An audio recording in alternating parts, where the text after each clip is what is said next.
Olá pessoal, tudo bem? Espero que sim. Vamos dar sequência então à nossa matéria, né, de processo civil 1, onde nós estamos estudando o processo de conhecimento e o respectivo procedimento comum. Tá? Sabemos que a gente tem os procedimentos especiais e também o procedimento comum, que é aquele mais aumentado, aquele mais extenso, aquele mais demorado, aquele mais formal, e que por isso mesmo ele garante mais a materialidade do princípio da ampla defesa e do contraditório, certo? Nós já vimos que esse procedimento ele se divide em 4 fases, e nós estamos estudando no procedimento comum, desculpe repetir, a fase postulatória. E me parece que essa fase postulatória é realmente a mais difícil, né, de explicar, principalmente no curso de graduação, onde os alunos, aqueles que estão assistindo, não têm, via de regra, né, e alguns têm alguma prática, mas via de regra vocês nunca viram o processo, nunca atuaram, né, como estagiários, estão ainda iniciando o curso, então eu sei dessas dificuldades que vocês enfrentam. Tá? Por isso eu tento complementar através daqueles esquemas que eu antes podia colocar no quadro e agora estou tentando colocar nesses vídeos. Né? Então, lembrando para vocês, tá? Repetindo para poder introduzir a matéria nova que se dá, então, antes e depois da admissão da demanda no que diz respeito aos seus desvios. Tá? Então, o que, que nós já estudamos dentro desse procedimento comum? Nós temos aquilo que a gente chama fase postulatória, fase do julgamento conforme o estado do processo, fase instrutória e fase do julgamento. Portanto, 4 fases. Como eu disse anteriormente, nós estamos apenas na fase postulatória. E quanto a essa fase postulatória, vocês devem estar vendo aí junto ao vídeo, eu estou lançando para vocês um esquema que eu já aproveitei numa outra aula. Eu estou falando do início dessa fase postulatória e estou mostrando para vocês o rumo normal dessa fase postulatória, se vocês perceberem, do protocolo da petição inicial até a admissão da demanda, certo? E aí eu segui um pouquinho mais adiante, admissão da demanda, ordem de citação, designação da audiência, né, a citação e a tal audiência de conciliação e mediação. Esse é um primeiro esquema onde eu tentei mostrar para vocês o início do desenvolvimento dessa fase postulatória como rumo normal. Aí, nas aulas passadas, relembrando vocês, como eu faço na sala de aula presencial, né? Nós, claro, nós temos uma situação em que a gente pode encontrar alguns desvios. Né? Ainda, veja só, desvios, matéria já vista, desvios que nós estamos vendo antes da admissão da demanda. É interessante vocês perceberem isso. Dei novamente o esquema. Então, protocolo da petição inicial, eu vou até a admissão da demanda. Tá? A matéria já vista com vocês. Não é a matéria nova ainda, a matéria já vista. Eu vi alguns desvios antes dessa admissão da demanda. Aí eu mostrei para vocês o primeiro desvio que eu trato ele como o tal cancelamento da distribuição. Não quer dizer que vá acontecer o cancelamento, mas é algum desvio que diz respeito ao não pagamento das custas, intimação para pagar, não pagou, cancela a distribuição. Não vou passar toda a matéria de novo, mas esse é um primeiro desvio do rumo normal, tá? Um primeiro desvio do rumo normal, que seria a conclusão dos autos e a admissão da demanda, certo? Bom, então vamos um pouquinho mais adiante, um segundo desvio. O que é o segundo desvio? Aqui, segundo desvio. Então tem o protocolo da petição inicial, só que a petição inicial, ao invés do autor ter pago as custas, ele fez um pedido de AJG, ou seja, de justiça gratuita ou de gratuidade da justiça, tá? Aí os autos necessariamente vão ao juiz, aquilo que a gente chama conclusão dos autos ao juiz, o juiz vai indeferir ou deferir o pedido de AJG. Se o juiz defere o pedido de AJG, ótimo, segue-se o rumo normal do processo. Tá? O juiz vai examinar a petição inicial, a admissão da demanda, a ordem de citação, a audiência de conciliação. Citação, audiência. Certo? Mas temos uma possibilidade do primeiro desvio, que é o cancelamento da distribuição. Tá? Nós temos uma possibilidade do segundo desvio, que é um pedido de AJG, olha só, e eventualmente o juiz pode indeferir o pedido de AJG, e claro que se ele não realizar o pagamento após o indeferimento da AJG, nós vamos voltar ao primeiro desvio. Se ele defere o pedido de AJG, nós vamos seguir o rumo normal do processo. A ideia que vocês têm que ter é de que o procedimento ele deve fazer desenvolver o processo no seu rumo normal, que é esse aqui, esse rumo verde, vamos dizer assim, tá certo? Bom, pode acontecer ainda tudo antes da admissão da demanda. Vão gravando bem isso, tá? A matéria nova da aula de hoje, eu quero chegar nos desvios que existem após a admissão da demanda. Estou revisando com vocês os desvios antes da admissão da demanda. E aí nós vimos aqui, por exemplo, o terceiro desvio. Qual é o terceiro desvio que pode vir a acontecer? É aquela situação de emenda da petição inicial e se, claro, a emenda não for procedida, o indeferimento dessa petição inicial. Então, nós temos aqui também um terceiro desvio. Todos esses desvios, desculpe assim insistir com vocês, todos são desvios que podem acontecer tirando do rumo normal do procedimento, mas antes da admissão da demanda. Bem?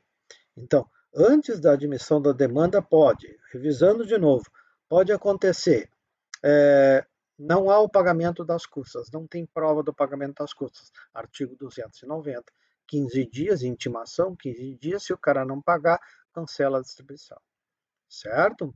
Segundo desvio, trata daquela possibilidade de ter pedido de gratuidade da justiça. O juiz vai deferir a JG ou não vai deferir a JG. Tá? Se ele defere a JG, ok, segue o rumo normal do processo.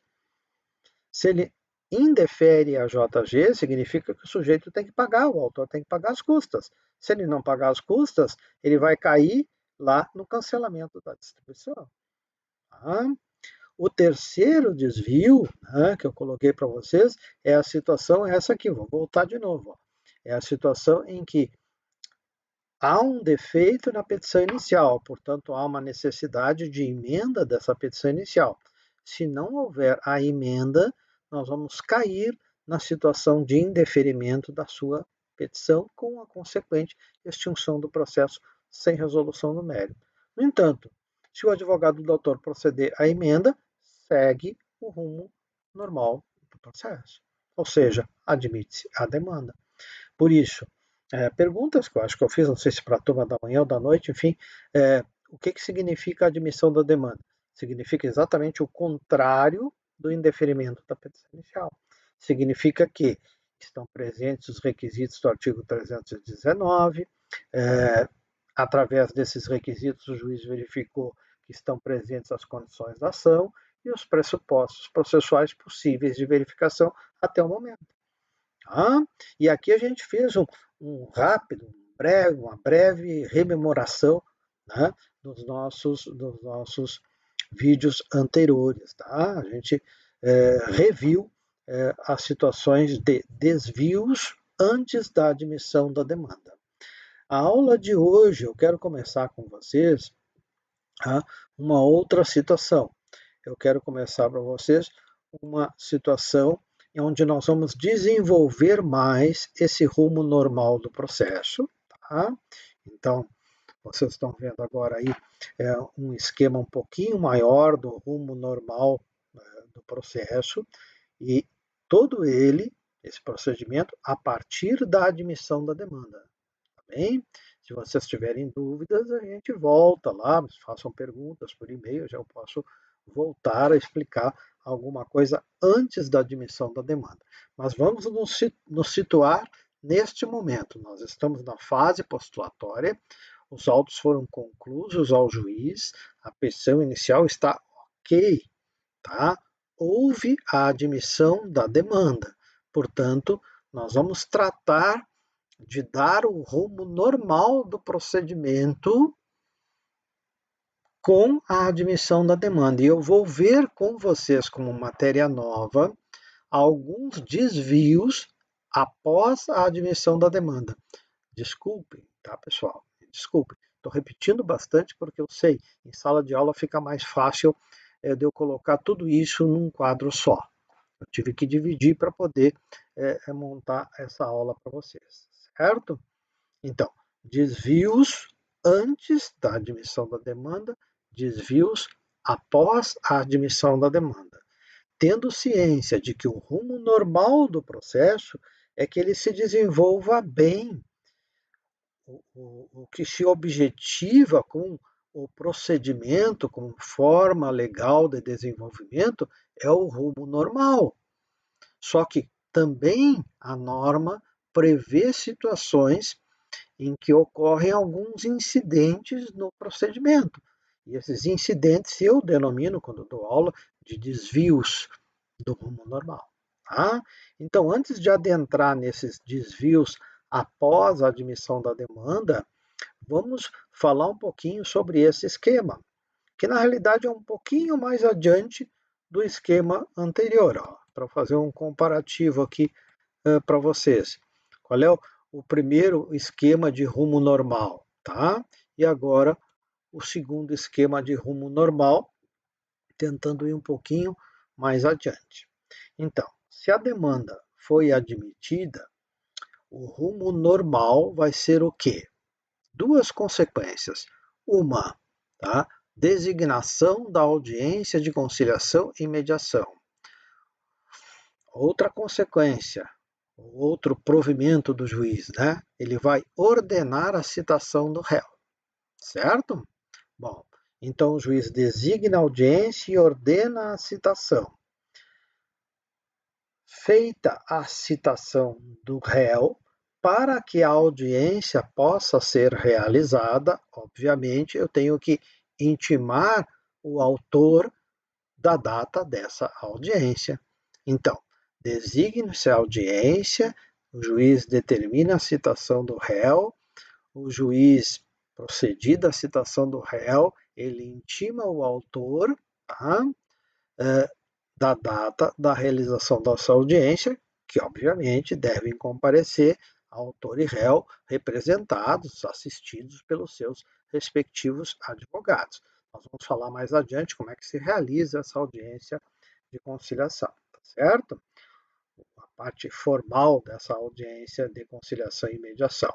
Mas, em princípio, quando nós chegar à data da realização da audiência, aqui, então, me parece que é o início da matéria nova, né, comparando o esquema anterior, quando a audiência se realiza, duas situações, em regra, podem acontecer. Nessa audiência, as partes chegam a um acordo ou as partes não chegam a um acordo. Se as partes chegam a um acordo, a uma transação, né, ótimo, deu tudo certo. Era isso que o legislador previa, né, como a melhor alternativa de solução do conflito. As partes na audiência conseguiram, com o juiz ou com o mediador ou com o conciliador, o código, eu vou falar isso um pouquinho mais adiante também, o código até insiste que preferencialmente essa audiência não seja presidida por um juiz, seja presidida por um mediador e por um conciliador, que em tese, não concordo, mas em tese estaria mais preparado que o juiz para proceder à mediação e à conciliação, tá? Mas isso não é matéria minha. Então, na realização da audiência, em se conseguindo um acordo, que bom, o processo terminou aí. Portanto, o acordo é levado ao juiz, se não é ele presidindo a audiência, né, se é o mediador, ou se ele está presidindo a audiência, o juiz ele vai homologar o acordo feito pelas partes como solução alternativa daquele conflito. Ótimo. Então, o juiz vai dar uma sentença, e veja bem, eu vou entrar agora num detalhe, ele vai dar uma sentença onde ele, juiz, não procurou aprofundar acerca da verdade dos fatos e dizer o direito do caso concreto, que seria uma típica jurisdição, né? Dizer o direito acerca do fato. Na realidade, o juiz ele examina o aspecto formal e, claro, o aspecto substancial do acordo, tá? E verificando que aquele acordo não tem nenhuma ilegalidade ou abuso de direito, né? Então a consequência vai ser o juiz fazer apenas uma sentença que a gente chama homologatória do acordo. E, claro, terminou o processo, fim do processo. Ótimo. Tá? Essa sentença, eu acho que teve uma aluna que me fez uma pergunta por e-mail, quando eu expliquei atos do juiz, expliquei sentença. Essa sentença, ela anotem aí no caderno de vocês, essa sentença que a gente chama meramente homologatória, é sim uma sentença com resolução do mérito lá do artigo 487.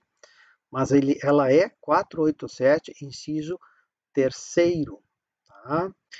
Ela não é do inciso 1. Essas sentenças que não são proferidas pela análise do fato, e o juiz, então, analisando o fato, ele diz o direito, que seria o inciso 1, o juiz ele acolhe ou rejeita o pedido, essas outras sentenças previstas como resolução do mérito, no artigo 487, na realidade a gente chama de mérito por força de lei. E eu em sala de aula brinco um pouco com os meus alunos, porque eu utilizo uma outra denominação, eu chamo mérito emprestado. Porque na realidade, como eu já disse para vocês, o juiz ele não está fazendo um raciocínio acerca da verdade dos fatos e tentando verificar o direito. Ele está, na realidade, conferindo apenas a solução dada pelas partes naquele acordo, como o caso que a gente está aqui tratando. Ele apenas homologa, ele confere àquela solução a força de uma sentença com resolução do mérito, amparado nessa previsão legal do inciso 3º do artigo 487. Por que, professor? Essa é a pergunta que tem que vir. Porque as sentenças, estou adiantando bem a matéria, porque a matéria até não é minha, tá? Mas eu preciso fazer um link para vocês. Vocês vão estudar mais adiante, já devem ter ouvido falar sobre coisa julgada material e coisa julgada formal. As sentenças que fazem aquilo que se chama coisa julgada material são sentenças necessariamente com resolução do mérito. E por que isso é importante? Porque essas sentenças que fazem coisa julgada material é que vão conferir aquilo que se chama efetiva segurança jurídica. São essas sentenças sobre as quais recai a coisa julgada material que impedem, anotem aí, impedem que posteriormente, no futuro, a matéria de mérito possa ser trazida novamente ao Poder Judiciário. Quando o juiz apenas põe fim ao processo sem apreciar o mérito, então ele profere uma sentença sem resolução do mérito, essa sentença, como diz a denominação, são sentenças meramente terminativas. A parte, a autora, no caso, ela poderia propor novamente a ação para o efetivo exame do mérito, que é o caso que a gente viu em outra aula, quando o juiz profere uma sentença indeferindo a petição inicial. Quando o juiz indefere uma petição inicial, ele vai dar uma sentença sem resolução do mérito, ele vai estar dando a sentença no 485, inciso 1. O que significa? Que naquele processo, o juiz não pode examinar o mérito e nem examinou. Ele não pode ser, naquele processo, provocado a examinar o mérito. Tá? Agora, através de outro processo, né, ele pode ser provocado a examinar a mesma matéria. Por quê? Porque ele não examinou. Ele não examinou o mérito. Por isso a sentença é chamada sem resolução do mérito. Então, essa sentença sem resolução do mérito, ela faz aquilo que a gente chama apenas coisa julgada formal. As sentenças com resolução do mérito são aquelas que fazem coisa julgada material, tornando então imutável a decisão de mérito do juiz. Se a sentença for sem mérito, apenas impede que o juiz examine o mérito naquela própria demanda. Tá certo? Ok? Por favor, tendo dúvida, vocês me mandam um e-mail, eu consigo identificar melhor a dúvida. Mas a gente vai voltar muitas vezes a falar sobre isso, tá? Sentenças que a gente chama então com mérito ou sem mérito, e dentre aquelas com mérito, voltando à matéria nossa, né, de hoje, mérito emprestado e mérito propriamente dito. Quando vocês enxergarem nos esquemas, e quando eu mencionar sentença com resolução do mérito, ela pode ser, então, mérito propriamente dito, que é o 487, inciso 1, ou mérito emprestado, que é o 487, inciso 2 e 3. Que o mérito, ele é, na realidade, trazido por força de lei, permitindo ao juiz proferir, por exemplo, no que nós estamos estudando, uma sentença homologando um acordo. Certo? Bom, voltando ao nosso rumo, tá, de procedimento. Então, na audiência de conciliação e mediação, se nós chegamos a um acordo, o juiz vai proferir essa sentença, terminou o processo. E não só terminou o processo, como a sentença teve resolução do mérito, né, então significa que a matéria substancial, a substância, aquele mérito, não pode ser discutido mais em outra ação. Certo? No entanto, realizada a audiência, nós vamos ver mais adiante, essa audiência pode ser realizada em várias datas, ela pode ter continuidade, né? A ideia é que saia o acordo. Mas, enfim, se infelizmente, vamos dizer assim, não é possível a gente chegar a um acordo, a gente não, as partes, né, o autor e o réu, chegarem a um acordo, então nós estamos na outra situação. Aí eu já estou remetendo vocês lá para o artigo 335. Eu não sei se constou aqui 335 ou 336. O artigo 335, tá? Então nós vamos ter uma situação em que se abre o prazo de resposta do réu, tá? Se tivermos um acordo, eu tenho uma sentença. Se eu não tenho um acordo, inicia na data da própria audiência o prazo de 15 dias de resposta do réu, onde o réu, via de regra, vai oferecer, então, uma contestação. Façam um asterisco aí, anotem no caderno de vocês. Ao contrário do que talvez a prática de quem vai fazer algum estágio, vai assistir uma audiência no juizado, tá? Nós não estamos falando de rito, de procedimento de juizado. Nós estamos falando da justiça comum, desse procedimento comum. Então, no procedimento comum, o início do prazo de 15 dias para a contestação, para a resposta do réu, é exatamente a data da audiência, é a primeira hipótese, tá? A data da audiência em que foi inexitosa a tentativa de acordo. Deem uma olhadinha lá nesse artigo 335, inciso 1, que trata exatamente do início do prazo da resposta do réu. E claro que a fase postulatória não termina aqui. Eu não consegui colocar nesse quadro toda a fase postulatória. Eu estou mostrando para vocês aqui que o processo vai seguir um rumo normal com esse prazo de 15 dias, onde o réu vai oferecer uma contestação. Depois dessa contestação, nós vamos ter a réplica, e aí sim, depois da réplica, algumas providências que a gente chama preliminares e a abertura da segunda fase, onde eu não consegui, então, colocar num esquema só. Tá? Mas esse é o rumo normal, então, em poucas palavras, é o rumo normal do procedimento e da fase postulatória respectiva após a admissão da demanda. No quadro anterior, então, tá, nós tínhamos visto o rumo normal até a admissão da demanda e a chegada da audiência de conciliação.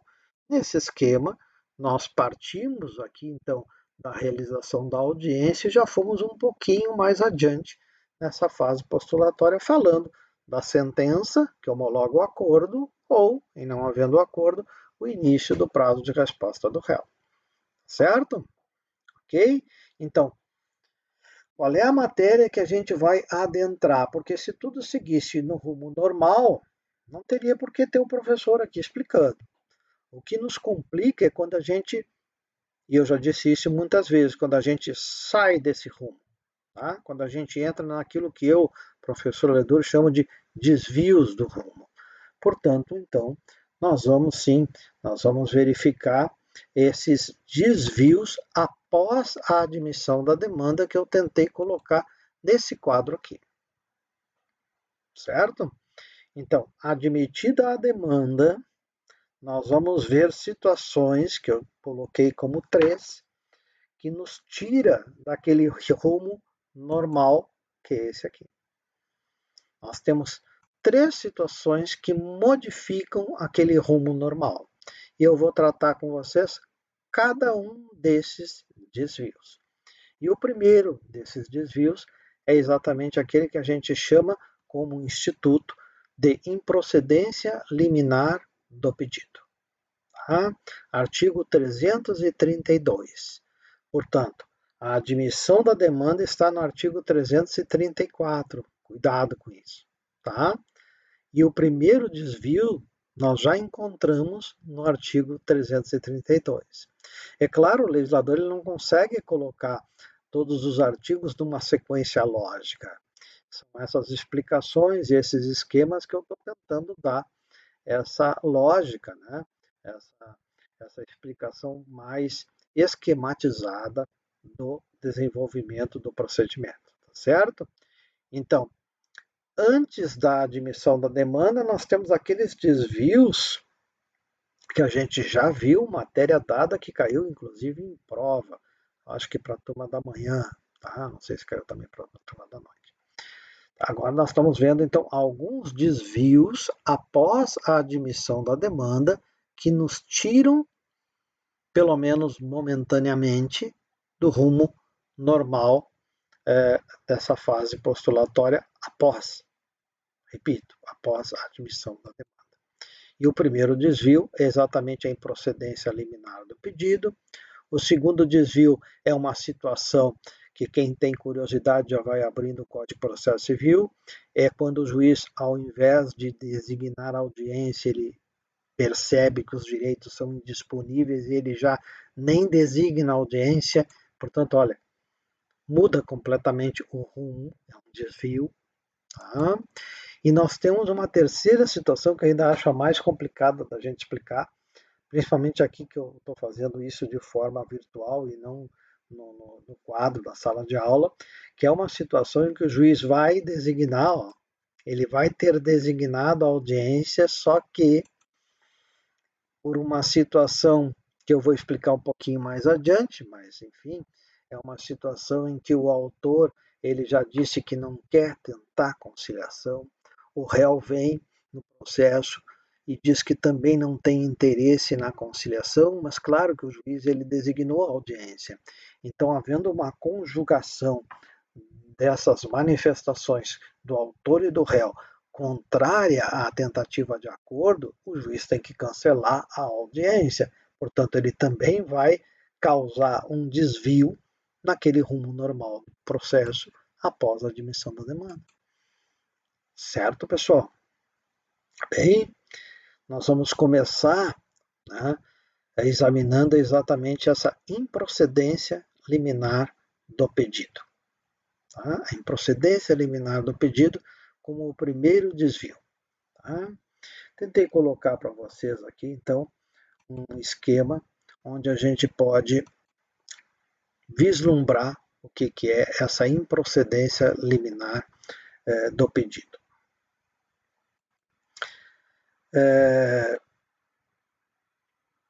O esquema ele é pequeno em relação ao conteúdo, mas vamos lá. Tá?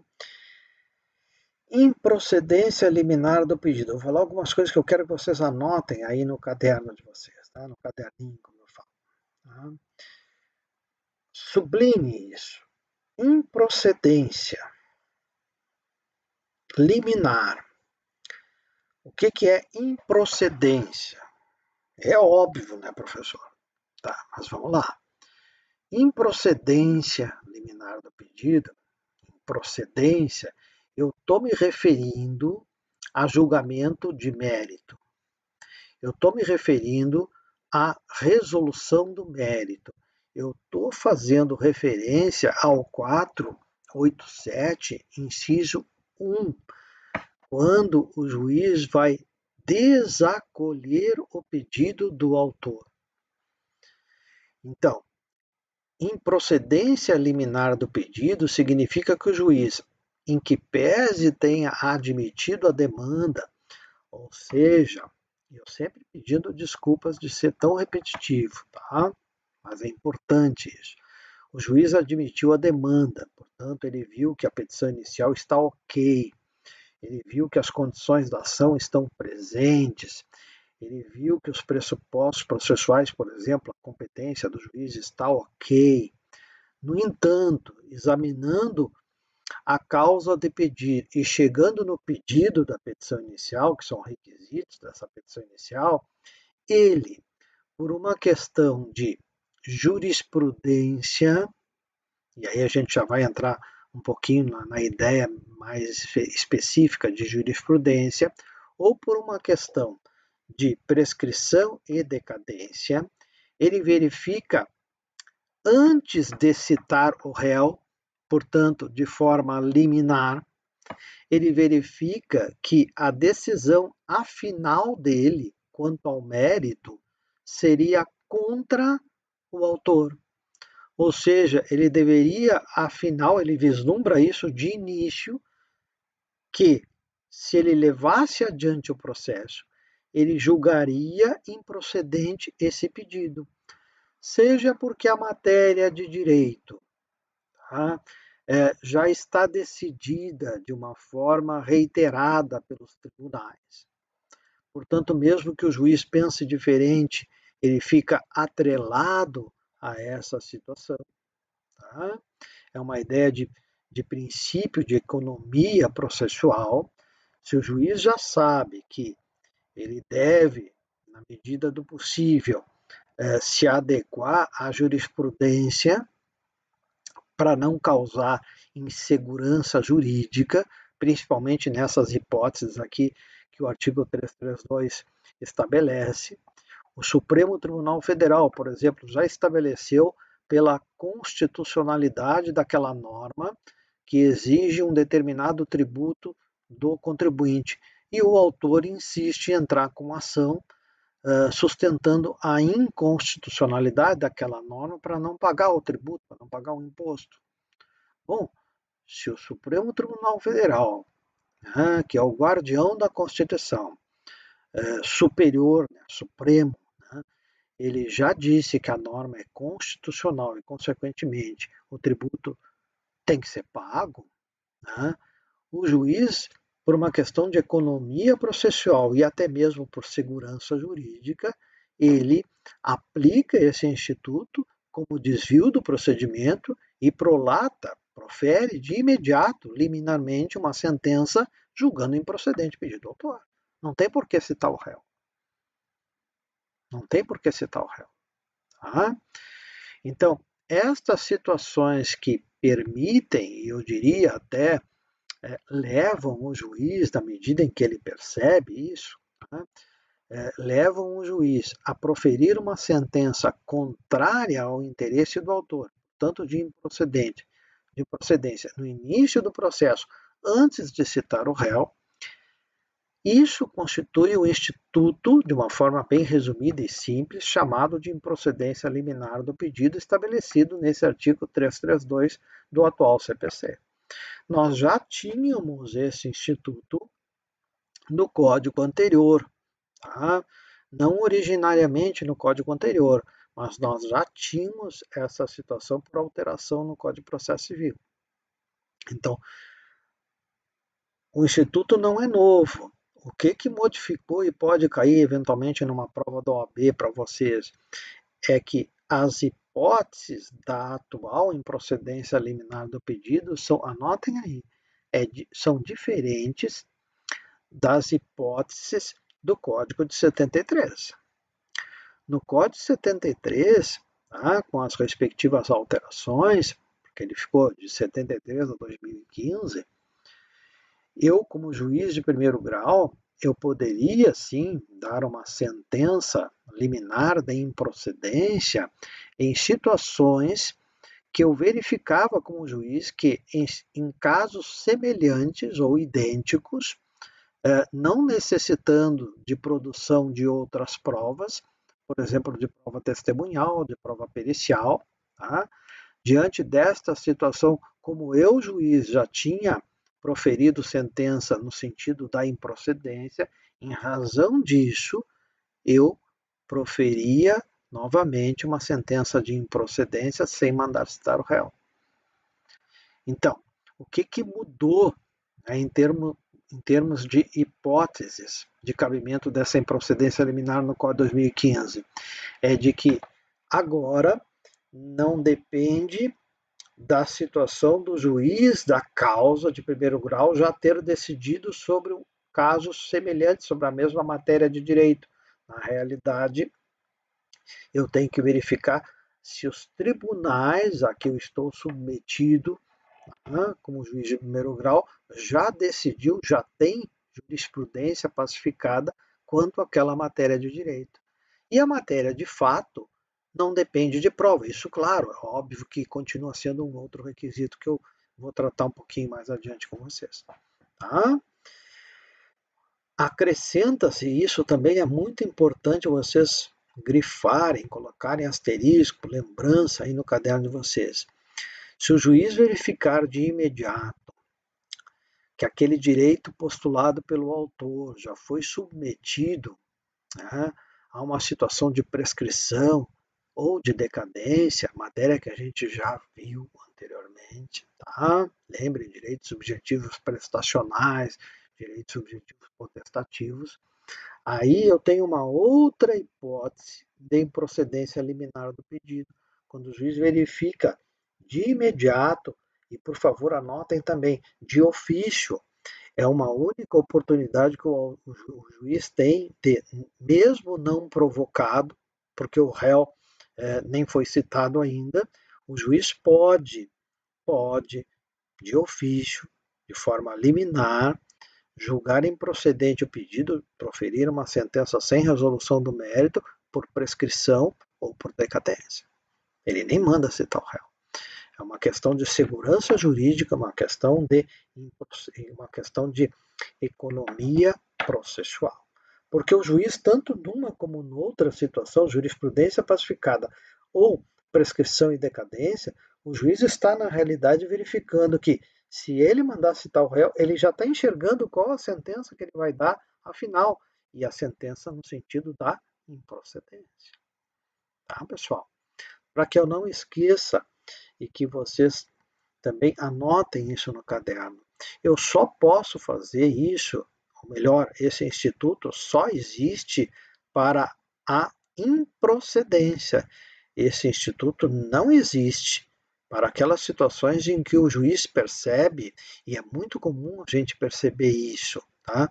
Situações em que a matéria de fato não é importante, a gente já sabe que a matéria de direito tem tal destino a favor do autor. A gente chama de procedência do pedido. Isso eu não posso,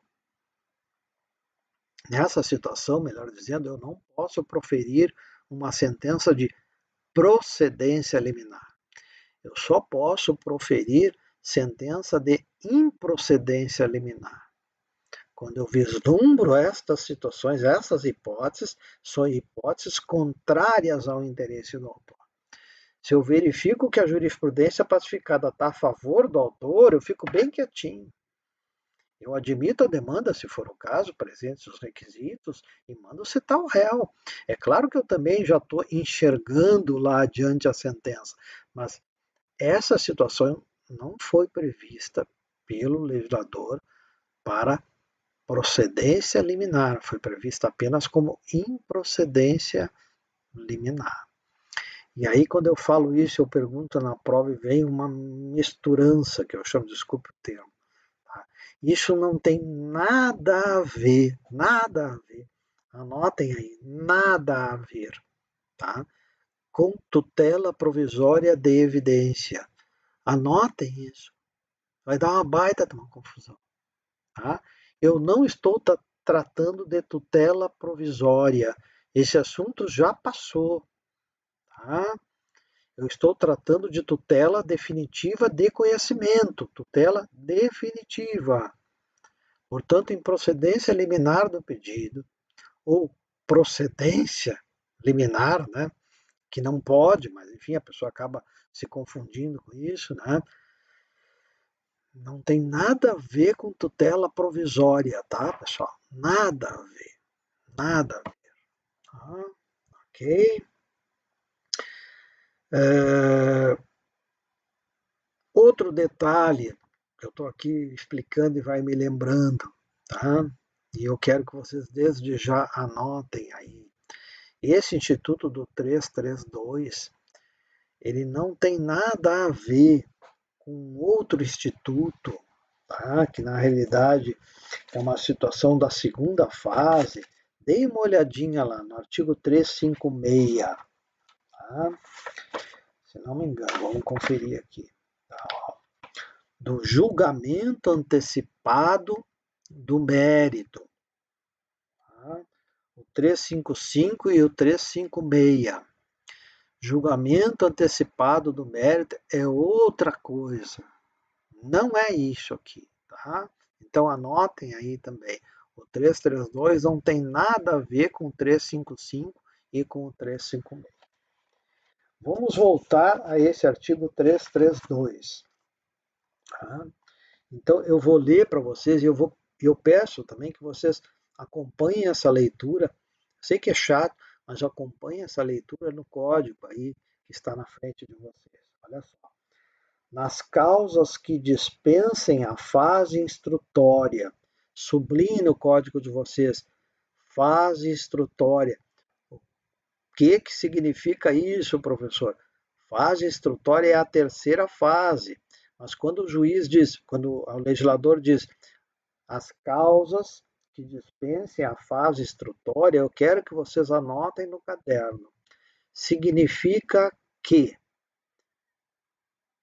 não há, olha só, estou ditando, não há necessidade de produção de prova testemunhal ou pericial.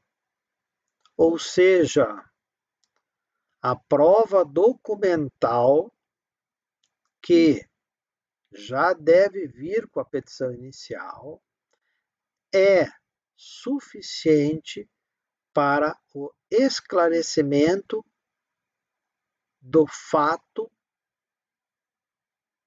importante para o julgamento. Tá? Terminei o ditado. Voltando à nossa redação. Nas causas que dispense a fase instrutória, o juiz, independentemente da citação do réu, julgará liminarmente improcedente o pedido que contrariar. Anotem também e sublinhem que contrariar. E esse contrariar o quê? É exatamente aquilo que eu coloquei como hipóteses, que eu chamei de jurisprudência pacificada. Então, naquelas causas em que não há necessidade de outras provas, a prova documental é suficiente. Tá?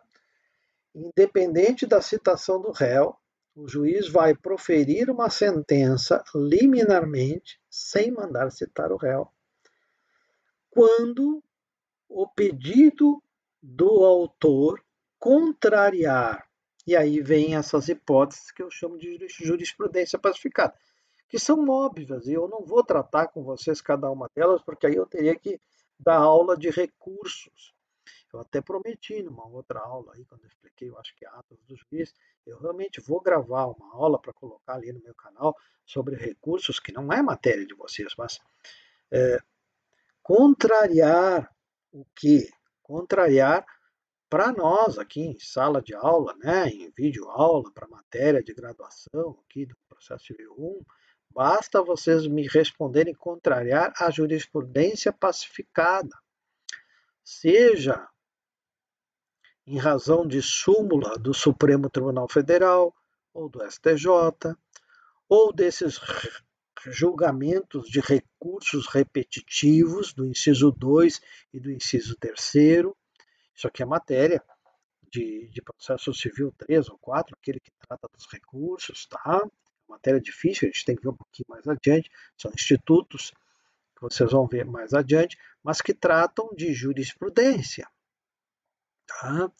Ou ainda, e aí eu até coloquei em vermelho porque importa mais, é mais aplicável no dia a dia, quando eu tiver súmula do TJ, do Rio Grande do Sul, por exemplo, ou do TRF4, nós temos 5 TRFs, tá? Ok? Então, se eu tenho matéria sumulada, né, por tribunal superior ou por tribunal ordinário inferior, como o TJ, como o TRF, isso nós chamamos de jurisprudência pacificada. A matéria de direito, ela já está decidida pelos tribunais. Então o juiz, ele fica atrelado a decidir conforme essa jurisprudência, porque essa jurisprudência está sumulada. Tá? E aqui cabe uma rápida explicação, porque eu acho que isso talvez vocês já tenham ouvido no início, né? Um pouco mais no início do curso, né?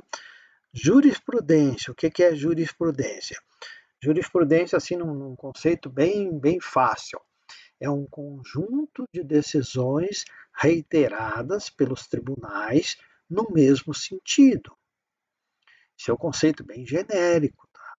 A jurisprudência por si só, ela não obriga, anotem isso, ela não obriga o juiz de primeiro grau a decidir conforme o tribunal. Mas quando a jurisprudência está naquilo que a gente chama de conteúdo já pacificado, tá? Por exemplo, em súmulas, que é o resumo, né, organizado de uma pesquisa da jurisprudência de um determinado tribunal acerca de uma determinada matéria, o juiz ele tem a obrigação, por uma questão de segurança jurídica, de manter esta posição. Tá? Claro que tem algumas súmulas em que o juiz ele é obrigado, e aí eu estou falando da súmula vinculante, né, que é uma outra matéria. A súmula vinculante, por exemplo, do STF, né, o órgão competente para a súmula vinculante, é claro que aí ela vincula, ela obriga não só o judiciário submetido dentro daquele órgão, como ele obriga o legislativo e o executivo. Tá? Então, não precisa ser súmula vinculante, mas tendo matéria de jurisprudência já sumulada, significa que é uma jurisprudência mais qualificada, que eu aqui chamo de jurisprudência pacificada, de acordo com o princípio da a segurança jurídica e da própria economia processual, a lei que nós estamos tratando, no caso, o artigo 332, indica ao juiz como proceder. Tá? Se o Supremo Tribunal Federal já decidiu a matéria de direito naquele aspecto, né? Naquele sentido, o STJ da mesma forma, né? O Tribunal de Justiça do Rio Grande do Sul já sumulou essa matéria, o TRF4 já sumulou, eu como juiz federal aqui em Santa Maria, eu tenho que decidir dessa forma. Tá? Ok? Certo? Então, é uma situação em que, se essa jurisprudência, aí voltando à explicação mais simples, se essa jurisprudência está sendo é contrária àquilo que é sustentado pelo autor, o juiz profere a sentença de improcedência liminar desse pedido.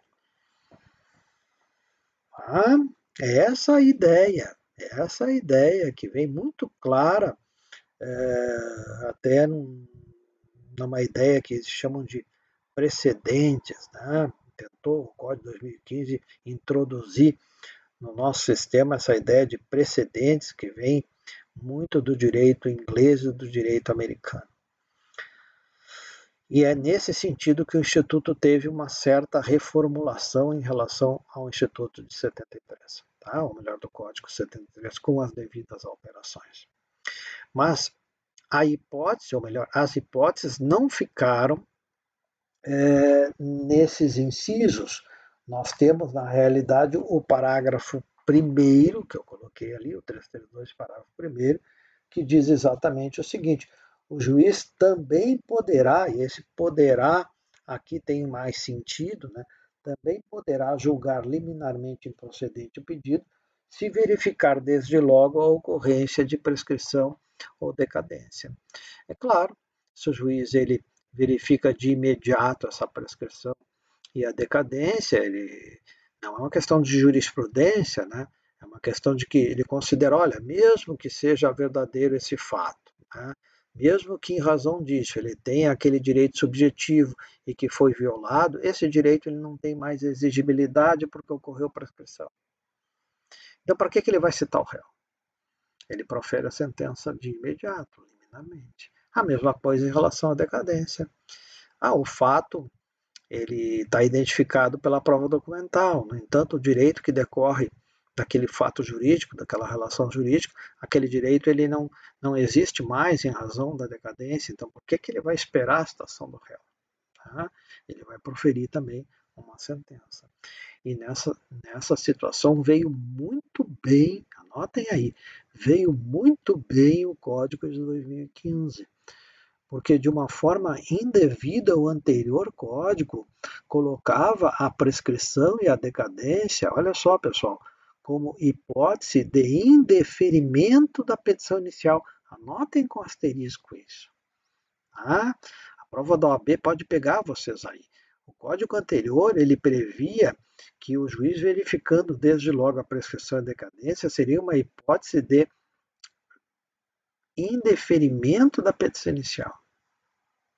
No atual, consertou. Não é questão de indeferimento da petição inicial, porque nós já vimos o indeferimento da petição inicial leva a uma sentença sem resolução do mérito. Quando o juiz ele reconhece a prescrição e a decadência, o juiz vai dar uma sentença com resolução do mérito. Dei uma olhadinha lá no 487. Certo? Então, consertou uma situação que merecia, né, uma correção pelo legislador de 2015. Eu critico coisas do 2015, mas também tem coisas boas, tá? Coisas boas. Eu critico muito a necessidade dessa realização dessa audiência de conciliação antes da citação. O antigo código ele previa essa audiência após, né? Mas enfim, isso nós vamos ver numa outra aula, porque eu acho que isso causa um atraso nesse início de desenvolvimento do processo. A espera pela realização da audiência acaba, ao meu ver, trazendo muito mais litigiosidade entre as partes do que uma propensão ao acordo, aquilo que teoricamente foi calculado ou visto pelo legislador quando construiu essa inversão do momento da audiência de conciliação. Já estou chegando a quase 1 hora dessa explicação, né, dessa aula de hoje.